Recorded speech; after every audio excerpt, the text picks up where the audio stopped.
Hi, I'm Kelly with citruscycles.ca. I'm here with Tern's Vektron P9. It's a folding electric bike powered by the Bafang Max mid-drive. It's got these great Big Apple tires to give you a comfortable ride. And one of the hallmarks of Tern folding bikes is they actually ride like a regular bike. So a lot of times on a folding bike, they tend to be a little bit twitchy, a little bit harder to control and to handle, and you don't feel quite safe on it. With the Tern, it just rides beautifully. It rides like a regular bike. And in this video, I'm going to go through the details of the bike, and I'll also take you on a ride test so you can see for yourself how it handles. If you want to try it out yourself, or you want the detailed specs, current pricing, or if you want to place an order online, you can find all of those details on our website at citruscycles.ca.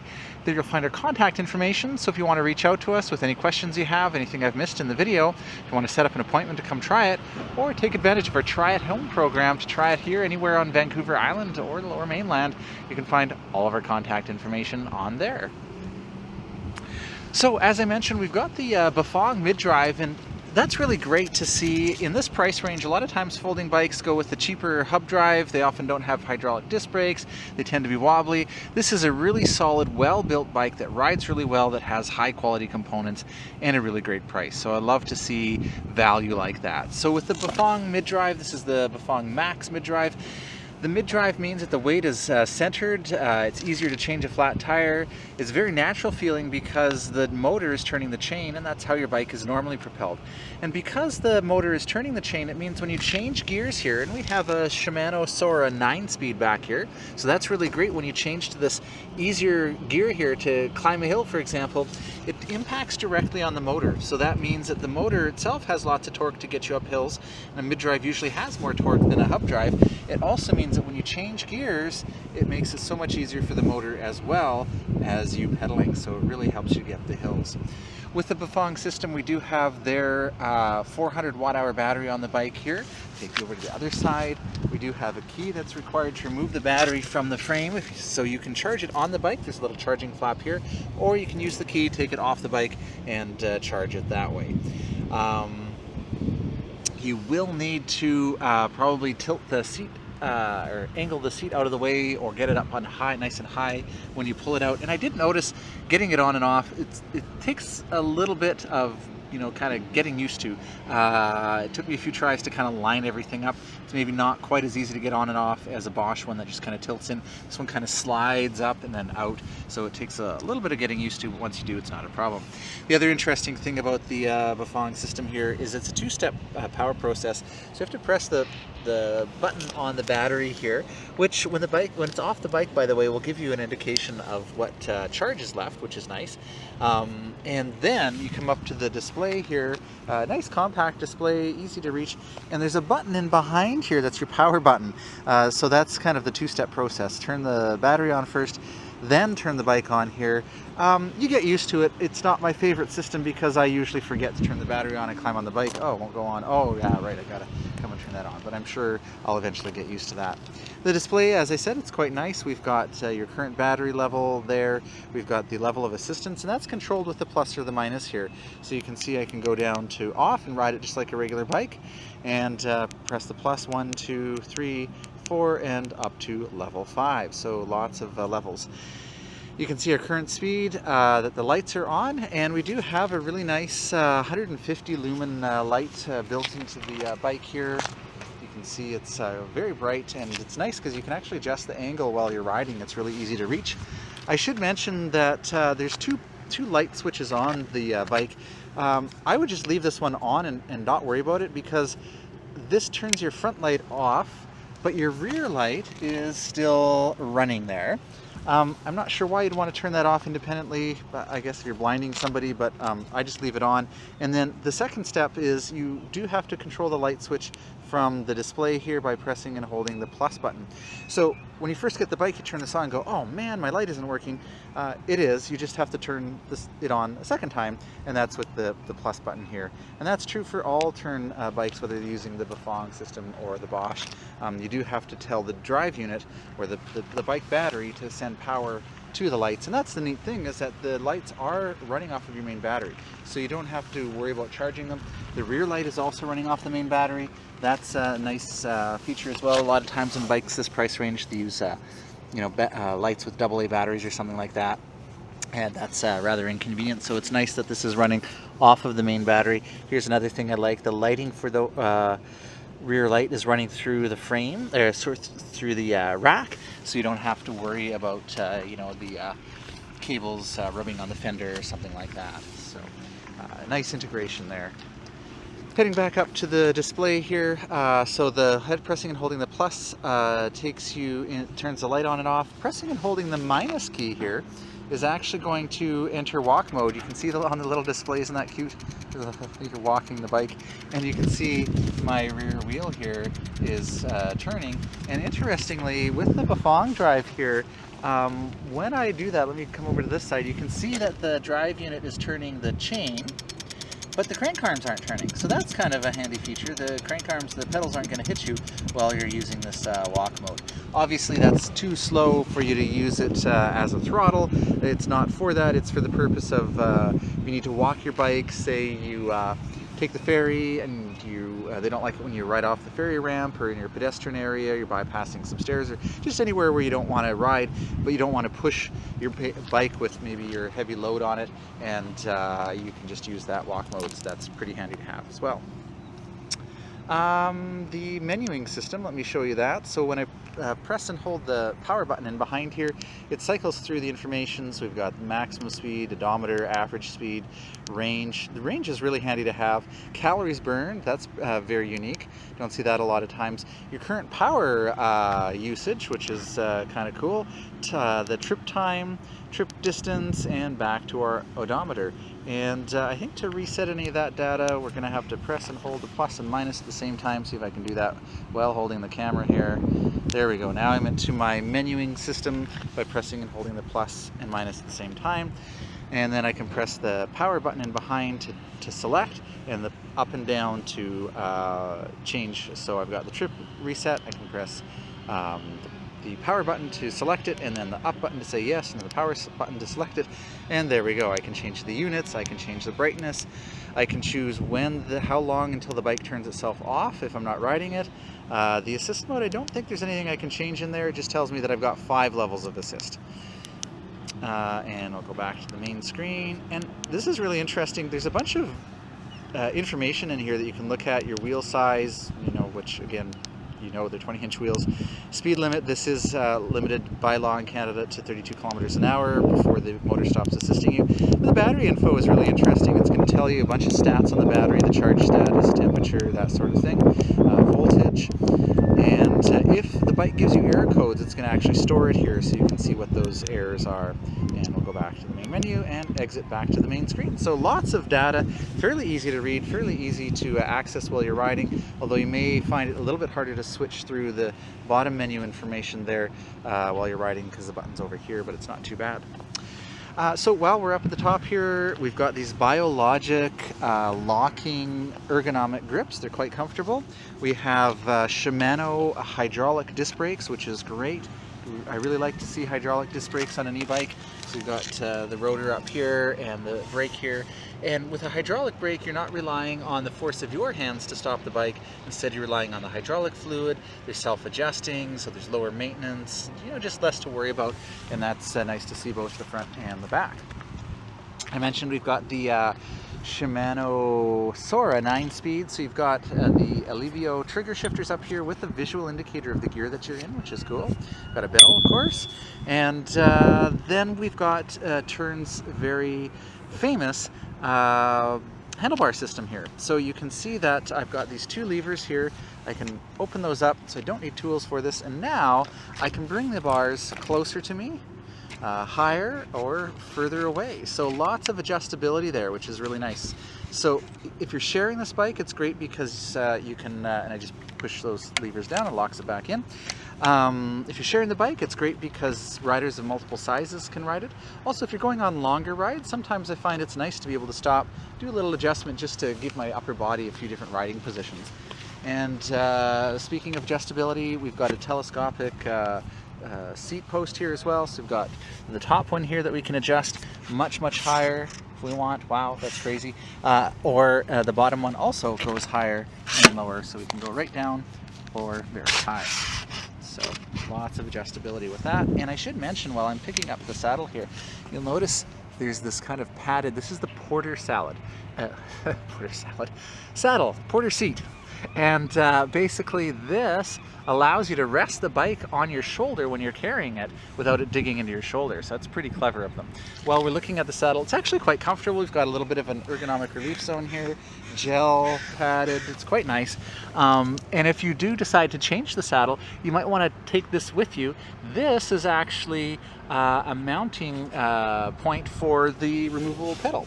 So I'm going to show you folding the bike in a few minutes, but as part of the folding process, you just remove the pedal by squeezing on the yellow buttons here, pull it out, and it actually sits right up in here for transport. So that's pretty cool. And so instead of folding pedals, which some people don't like riding with, the removable pedal is quite handy here. So, and then we just put that back on. Okay, I'm going to slide this optional bag here. It's really cool. It's a completely waterproof bag. It's a dry goods bag. You can see it's got the roll top here. I just brought it along to show you, there's tons of accessories you can get for Tern bikes. And this is really cool because all you do is you pull up on this little strap here, that releases it from the bike, and it just slides right off the rack. And for putting it on, you can see there's this little clip here, and all you do is you put it on there and slide, and it's locked on. So super easy to get on and off, and it's super stable. Like, it's not coming off now. You can't get it off unless you pull on the strap here. So very, very secure. So that's the dry goods bag. They make a big mouth pannier bag, which is really cool because you've got, of course, the rails here for that. And I've got the ride pocket up front here. Lots of cool accessories. You can put a water bottle, your keys, your wallet in there. They make a luggage truss. So right on the head tube here, you can see I can take this plate off. There's a luggage truss you can attach there and then put a basket on. It's locking. The cool thing about that is that when you steer, it doesn't move with the steering, so it doesn't impact on the handling of the bike as much if you put a heavier load up there. So lots of cool accessories that you can add to the bike.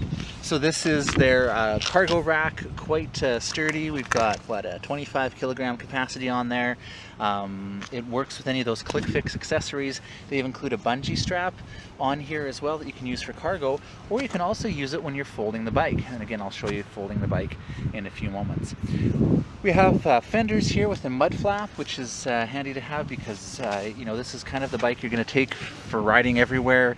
Maybe you won't go mountain biking with it, but you can go on gravel trails and rough roads because we do have these Schwalbe Big Apple tires. So they have a good degree of puncture resistance, and it is a balloon tire. So that means there's a high volume of air at low pressure, and that helps the tire to kind of be like suspension. So although we don't have a suspension fork up front, it's a rigid fork, we do have this balloon tire, which is going to really smooth out the ride, absorb a lot of the bumps, and just make it a more comfortable ride, allow you to ride at a little bit of a faster speed than you might normally with the folding bike, because it really does handle a lot like a regular bike, which is really one of the standout features of the Tern folding bikes.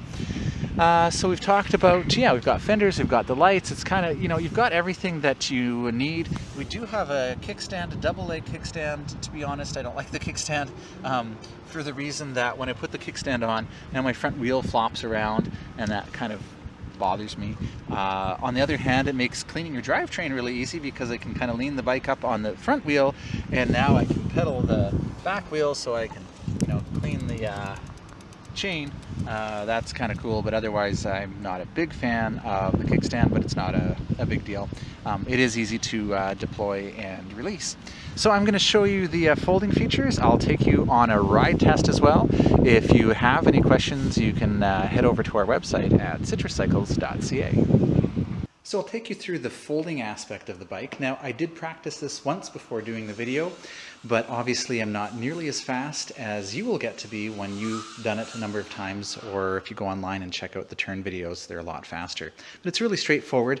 I do actually like the kickstand for the folding feature because put the kickstand on there and now the bike's really secure in order to do the folding. So first thing we do is we kind of angle the saddle so that the stem here doesn't collide with it when we fold it up. Then we release the latch here, and you can see there's a safety slider that you slide and then open it up. That way you're confident it's not going to open up while you're riding. And because it's balancing on the kickstand here, I can just slide this back to the back here, and you can see there's two magnets that just clamp right in there at the back, holding the front and the back wheel together. And now another safety slider here on the stem. Pull that down, pull the latch down, and folds right down. And you can see there's a strap here. Pull that out, and that straps onto here. It's all set to go. You can remove the pedal by pressing the yellow punch here and just sliding it out, and put it into the pedal holder on the back here. If you wish, the magnets are very strong, but if you're really concerned, there is the bungee here that you can take and wrap all the way around. And of course, Tern makes a couple carrying bags for it, which makes it really easy to take it around with you. Unfolding it is just as straightforward. Release the strap that's holding the stem here, fold it up, clamp it back into place, and then we'll unlatch the magnets at the back here. See if I can do that with one hand while I hold the camera. Yep, there we go. And then you can basically, while the kickstand is on, bring that front wheel back in line, close the clamp on the hinge, reattach the pedal, and we're good to go. And you just have to line up the pedal correctly, and that just slides right in there. So that's the folding mechanism. You can see it's actually pretty straightforward, easy to do, and makes it nice and compact for transportation. So I'm going to start out on level 3, and one of the things you notice right away about this Bafang mid-drive is it's actually very smooth. It's not at all jerky or pushy, but still quite powerful. I'm getting up to that 32 km/h maximum speed fairly quickly here on flat and on level 3. It's fairly quick to start and stop with the assistance, just kind of testing pedaling and stopping pedaling with the torque sensor on the drive unit here.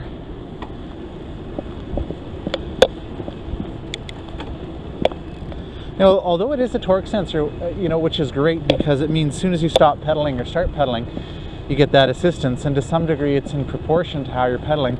I have noticed that as I pedal harder or lighter, the variance from the motor in terms of the responding to my torque isn't really obvious. So whether I'm pedaling lightly or hard, I don't see as much difference in the power output as I do with other drive units such as Bosch or Shimano. So for some people that's a good thing, because then it doesn't matter how hard they pedal, they're still going to get a fair bit of assistance depending on the level that you're in. I prefer something a little bit more responsive. I've got a hill here, so I'm going to put her up to 5. Pretty good on the hill. It's interesting because on paper this drive unit has more torque than some of the other drive units that, such as on the Vektron P10, the Bosch Active line, but I'm not sure if I really noticed it going up that hill. I'll have to try a comparison between the Active line and this Bafang, but certainly it's very smooth, very responsive, quick to start and stop, which is great. As far as the bike goes, talked a lot about the motor. The bike is fun. I'm really enjoying riding it. When you first jump on, of course, it takes a bit of getting used to if you're looking down. So that's always my advice for people when you're trying a folding bike, is just look where you want to go.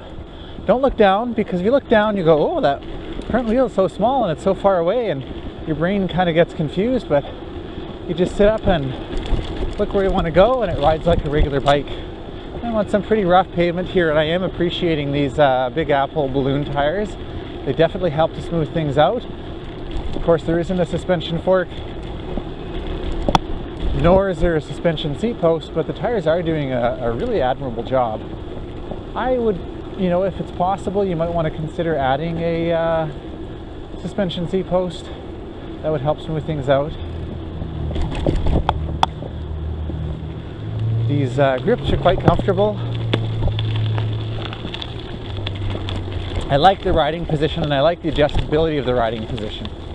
So now we're into some gravel here, and that's where these really nice wide tires come in. So not only is it nice in terms of stability and you know, smoothing out the ride, but it also gives you a lot more traction. So when you do get into you know, loose gravel and stuff like this, kind of swerving and checking out how the tires are responding, and so far, you know, they're responding really well. Do a brake test here. Ooh, I can lock up that rear brake really quickly. Try it again without locking up the brake. Yeah, very, very responsive. Those are the Shimano hydraulic brakes. They are very responsive and no problem stopping. That's important on an e-bike. You want to make sure that you're going to be able to stop. Hey, let's do a bit of a trail here. Normally I wouldn't do this on, you know, kind of a mountain bike trail, but let's try it out and see how it does. This is where I'm curious about handling on, you know, riding over sticks. No problem. These tires really do a good job with traction and smoothing out the ride. This is really actually quite fun. So, you know, if your travels take you to all sorts of different places and you want to ride on different types of terrain, this bike actually does pretty well. Now, one thing I got to watch for is if I'm going to ride over this curb, I have to keep in mind that I don't want to do it, there we go, at, I don't want to go too parallel to the curb. Well, this side would be okay. The other side I'd be worried about that derailleur kind of hanging down low there. But so far, no problems with that. Oh, I'm still on level 5. Let me bring that back down to say level 3.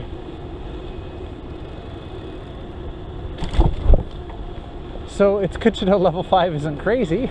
So even on a trail like that, I was able to ride in level 5, and you know, there is enough responsivity from the torque sensor that it knew not to give me full power when I was riding on the trail there. So let me boost it back up to 5 for the hill. And obviously with the mid-drive, changing gears is going to make a big difference because it impacts directly on the motor. Gear shifting is quite smooth. It's nice having the, sorry, there's a bell. It's nice having the visual indicator there on the bars of the gears that we're in. No problem up that hill. Got a tunnel where I may lose the GPS, and then a fairly steep hill to try climbing. Be a good test for this Bafang mid-drive. Now, it doesn't have shift detection like the Bosch system, so it does help, you know, to kind of ease off when you're pedaling or stop pedaling when you're shifting, to help with the drivetrain. Just help it last a little bit longer. It's a little bit hard on the drivetrain if you're shifting under full load, especially with the motor. I notice when I stop pedaling, especially say at the lower speeds, there is a bit of a delay between when it stops, but it's very small, you know, probably less than a second, measured in milliseconds. Just a little bit longer of a delay than say what I'd expect with the Bosch system. So there was another curb, and you'll notice that I kind of took that at a wider angle because I didn't want to have to worry about hitting the derailleur hanger on my way down. Okay, I'm gonna get into my easiest gear here. I am in level 5, climbing up a relatively steep hill. GPS may show the gradient. If it's working correctly, it probably won't show the correct speed. It doesn't measure it correctly going up hills, but I'm almost 10 kilometers an hour. I'm not having to work too hard. This is where I notice if I pedal harder, I definitely am getting more assistance. Pedal lighter, it's not as much. So there is some sensitivity there, even on level 5. All right, so no problem climbing up that relatively steep hill. Maybe if I had a bike like the Tinker with the Bosch CX, I'd probably make it up there a lot quicker and with a little less effort. Dial that back down to say level 3. Obviously choosing a lower level of assistance is going to help your battery last longer. But certainly that hill with this drive unit is no problem. Other ones might be a little bit faster, a little bit less work, but it's not a problem, and 10 kilometers an hour on a steep hill like that isn't bad. Handling wise, it's really fun. I'm really enjoying riding it. It's nice being able to adjust the riding position. So right now I've got it fairly upright, which is nice for riding through traffic.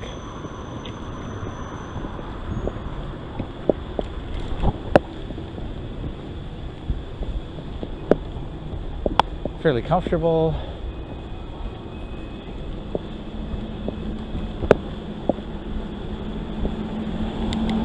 And if you look down at the tires, you really don't feel like you're riding a small bike. It rides and handles a lot like a regular bike. There's not a lot of twitchiness in there or anything like that. You can see even at close to 30 kilometers an hour, I'm kind of weaving down the hill and no problem at all.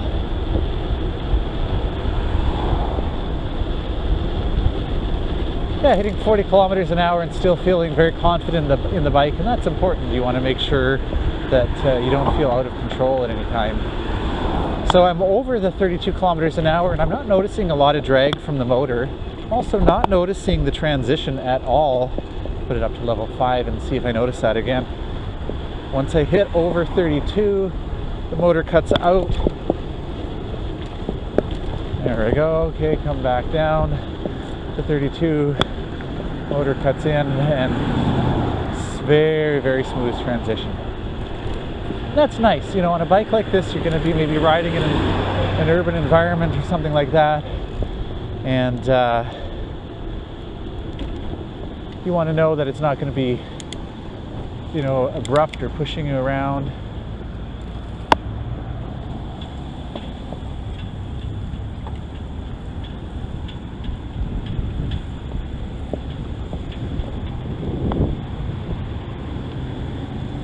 Definitely very smooth. Alright, so hopefully this gives you an idea of the bike. If you have any questions, want to come try it yourself, head over to our website at citruscycles.ca.